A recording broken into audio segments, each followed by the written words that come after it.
Hi, my name is Daniel Ulbricht. I'm a principal dancer with the New York City Ballet. I'm also the artistic advisor of Manhattan Youth Ballet. I also am the co-producer and co-founder of a benefit for the American Cancer Society called Dance Against Cancer. I'm also the founding director and leader of Stars American Ballet, and last, a guest lecturer at Yale for their theater studies program in dance.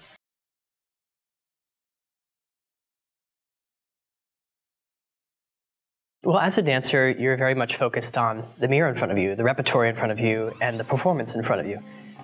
As I've gone through this career, I've had a chance to really explore different facets of it. First as a teacher, then as a director, and now really as an educator. Whether it's in the studio with young students or lecturing at college campuses, I really find it really exciting to challenge myself outside of the dancer realm, to use really what this field has given me so much of, and I get to experience it, but to be able to explain it to people and make it something very tangible for people who aren't dancers. I think that's a really important thing, and that's also what allows you to educate audiences and the future generation of dancers. I began dancing at age 11 at a very small school in Florida. I was very fortunate, though, to have two very influential teachers. One who taught me how to dance, who was very strict Cuban style of training, which really gave me the structure and the discipline in order to pursue this career. And then I had a teacher who preceded that, who really taught me how to fall in love with it. I mean, I've never worked a day in my life. I get to play, I get to be in the studio, I get to take on these projects with this fire inside of me that has been lit since age 11. That led me to go to the School of American Ballet when I was 15 years old. I joined the school hoping to actually, see other dancers. I was the only boy in the studio I was from, and being around these other dancers really was an important part of my development of seeing male dancers in the United States. From there, I had joined New York City Ballet as a guest artist, and after about 3 guest appearances, I had joined the New York City Ballet officially. And that has been one of the most amazing rides of my life. I am still surprised by this profession, the amazing legacy of a company like this, as well as their continual challenge and innovation for dance. It's really at the forefront, and to be a dancer in that company is really to be sort of a dancer who is kind of leading the way or being a trailblazer for other companies, whether it's the way we perform ballets, whether it's the collaborations we're taking on, or innovating new pieces of choreography that are essential to seeing dance be relevant today. In terms of being at New York City Ballet, I think one of the most amazing things is being inside Balanchine's work.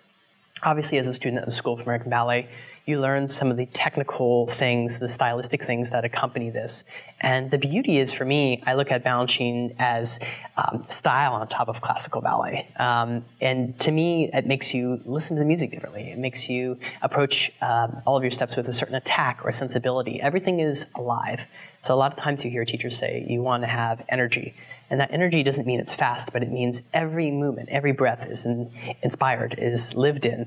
And that's a very important thing, regardless of whatever kind of work you're doing. But Balanchine's work really requires that kind of sensibility. For me, I love the speed of his work. I love the musicality of his work. It really just, it fits perfectly. It's not like a puzzle piece that doesn't fit. You don't have to try hard to let the piece settle in. It just really stands on its own. And really, I find it to be something that's architecturally so sound. It's been danced through generations now. It's a great teaching tool, but it also continues to challenge the dancers who are making these incredible athletic and artistic strides today. So that kind of awareness is very rare to find and great work. But luckily, with Balanchine and his legacy of works and repertory, we're very spoiled to have that at New York City Ballet. Looking at tradition and legacy, they're through people. I mean, they're through teachers and instructors, whether it's at the School of American Ballet, whether it was people who originated these parts for Balanchine or Robbins. And so the hand-me-down information is really what distinguishes this career from so many other fields. There's no textbook. There's no handbook. It is in the studio. It is sharing the inspiration of this piece. It's having somebody look at you within that piece in a small room sometimes, and allowing you to create a piece that doesn't look old or dated, but is something completely alive, regardless of when it was choreographed. So to me, it's I don't know, it's seeing a living, breathing artist and a great piece of art next to each other. Recently, I had the opportunity to teach a course at Yale called Ballet Now. It was really looking at the last 25 years of New York City Ballet, obviously with its founding fathers through Balanchine and Robbins, but how it continues to be really the launchpad for so many other amazing choreographers, Christopher Wheeldon, Justin Peck, Alexei Ratmansky, Peter Walker, Lauren Lovett. The landscape needs to be diverse and wide and always kind of pushing itself forward with a real important nod and value on the legacy of Balanchine and Robbins. And we have to remember at one time, Balanchine and Robbins were brand new. And so the neat thing is to see how their works are able to withstand time alongside the people who are going to be the next generation of those choreographers. I never did a competition officially. When I was a kid, I did song and dance through a very small competition, but I never really had gone through a major circuit, whether it was something as an international ballet competition or Youth America Grand Prix or any other thing that existed out there. I was very fortunate. I think there's a very important value in that. But for me, it was really about having the instruction and the performance opportunity with an audience. And for the sake of the work versus the sake of just that 45 seconds of wanting to do that. There's an amazing value in that, and I think it prepares students really well for a certain kind of repertory. But for me, I came into the cycle just before that had become one of the main avenues for dancers to really start their professional careers. I think one of the things I found very interesting with Dance Prix de New York is that in addition to it being a stage and a showcase for people to display their amazing talent, whether as a dancer or choreographer, is that it's accompanied with education. And in order for the dance world to continue to thrive, I think it's very important that we're not only educating the audience, but even those in the community.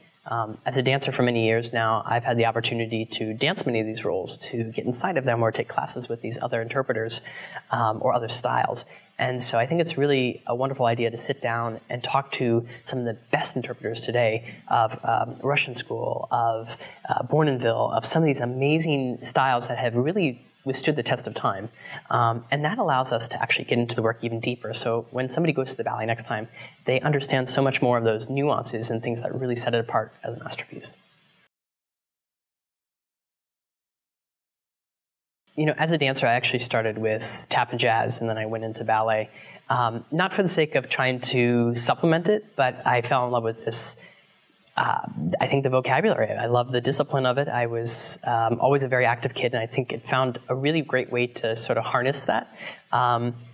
I think nowadays, every dancer wants to be the most versatile as possible. So I would start off by saying, take everything that's out there. There's something very special about each of these disciplines, whether it's musically speaking, whether it's kind of breaking that wall of a studio and being able to perform and project yourself. But the structure of ballet is really important because it really teaches you how to hold your body. If you don't know how to do that and have the awareness that goes from the middle of your body all the way to the end of your finger, it's really hard to kind of spell out what you want to be doing in your dancing.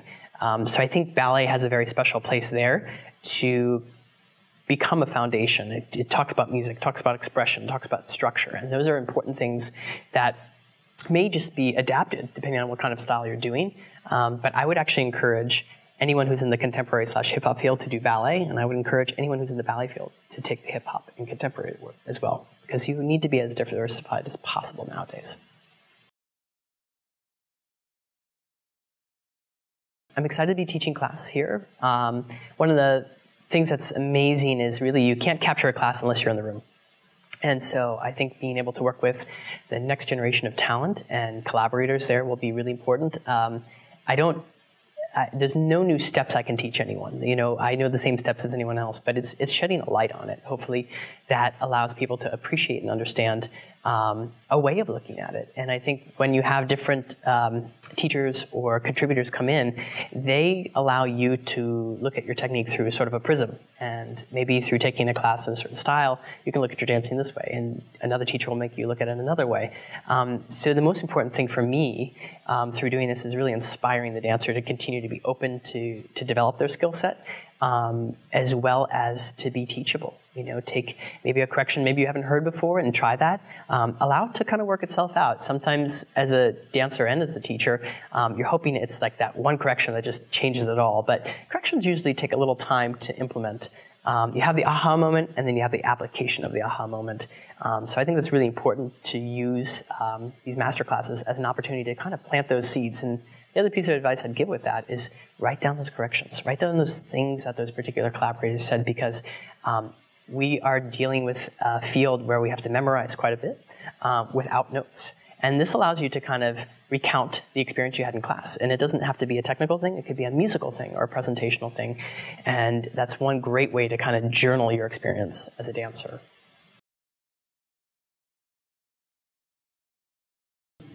Oh, yeah, Stars American Ballet. This is a very important cause to me. It's something that I fell in love with many years ago. My mom was ill and wasn't able to come to New York, so I brought a show down to Florida, where I'm from. I knew that if I didn't like the experience, I wouldn't do it again. But ultimately, I fell in love with it. And so for the last 10 plus years, I've been producing and directing performances that really go to underserved markets around the country. Places that maybe don't have a resident ballet company, or some that have a resident ballet company that don't perform some of the masterpieces of Jerome Robbins and George Balanchine and the other amazing choreographers of today. We try to also include, everywhere we go, a free masterclass series as well as a pre-performance lecture. And that just sort of equips the audience with the ability to understand what they're watching. I mean, you know, ballet can be a scary thing when you don't know what you're watching and you're expected to kind of know the background of that. So that education, along with going to people's backyards and meeting them in their neighborhood, as well as keeping our ticket prices very low, we really want to take all barriers away from people being able to make dance and performing arts part of their life.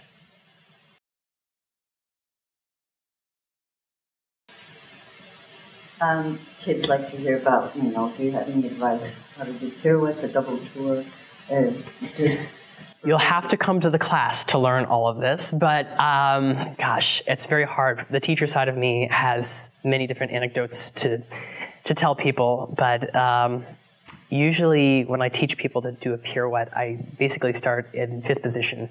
And the easiest thing for me to teach them is when they start in fifth position, that when they pull their foot up, I call it the passive passe. It needs to go from the floor all the way up the shin and then down the calf as they change their foot.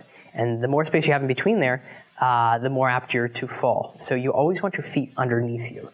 We never want our feet to get away from our center of gravity or our head away from our toes. That's when we automatically start to adjust. So if that bottom foot moves, I know the turn is almost always going to be over. But if we stay and secure that by having a really proper technique, that will increase your chances. And I'll leave you with this other one, which is when you do a passe, or a pirouette for that matter, I think about my bottom foot staying connected to the floor, and I think about my head going straight through the ceiling. So I try to have a little bit of tension, and here's your equation. Tension equals structure. So when I hold my body poised like I should be when I'm standing doing my bar and into center and into my turn, that little bit of tension allows me to find structure and how to hold my body and hopefully land a very successful turn.